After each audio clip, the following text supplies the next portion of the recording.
আজকের দিনটা ছিল শনিবার। শনিবারে সারাটা দিনই থাকে আমার নাচের ক্লাস। সকালবেলা বাড়ি থেকে কাজবাজ সেরে চলে এসেছি বাড়িতে, মানে আমার বাবার বাড়িতেই হচ্ছে নাচের স্কুল, সেখানে এসে ক্লাস করাচ্ছি। দেখো আমার স্টুডেন্টরা সবাই নাচ করছে, আর এখানে সিনিয়রদের ক্লাসের সময় আমিও একটু এনজয় করছি, বেশ ভালো লাগে। সবাই যখন গ্রুপে একসাথে খুব সুন্দর ডান্স করে, প্রতিটা টিচারেরই হয়তো এটা ভালো লাগার একটা জায়গা। আর তারপরে দেখো এখানে আমি নেল এক্সটেনশন, অ্যাকচুয়ালি না নেল করছি না, অ্যাকচুয়ালি আমার স্টুডেন্ট ও খুব সুন্দর হাতের কাজ পারে, ওকে দিয়ে একটু ট্রাই করছিলাম। আর সামনেই কিছু কিছু ওকেশন আছে, সেজন্য বললাম যে আমি কোনো ফলস নখ রাখিনি, নিজের নখের ওপরেই জাস্ট জেল অ্যাপ্লাই করে নেল পালিশ করছিলাম, যাতে কয়েকদিন টেকসই হয় আর কি। আর এইদিকে আমার ছোটো মাসি এসেছে, মাসিরা আসার পর থেকে আমার সেরকমভাবে সময় দেওয়া হয়নি। তো মাসি চলে যাওয়ার দিন চলে এসেছে, কারণ তার ছেলে বৌমারা এসেছে নিতে। আর এইদিকে দেখো আমার মাসির বৌমা, ছেলে, নাতনি সবাই এসেছে, ভীষণ ভালো লাগছিল। আদরও খুব মজা করছিল, সবার সাথে খেলছিল।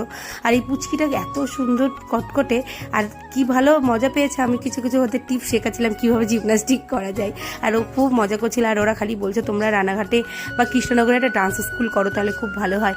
আর সেটা কি পসিবল বলো? যাই হোক, ভবিষ্যতের কথা পরে ভাবা যাবে। আর এদিকে দেখো ওরা চলে এসেছে এবং চলে যাওয়ার সময়ও হয়ে গেল। আমি সবাইকে সেভ করছি। না, আমার মাকে দেখছো, আমার মা যাচ্ছে, মাকে দোকানে নামিয়ে ওরা চলে যাবে।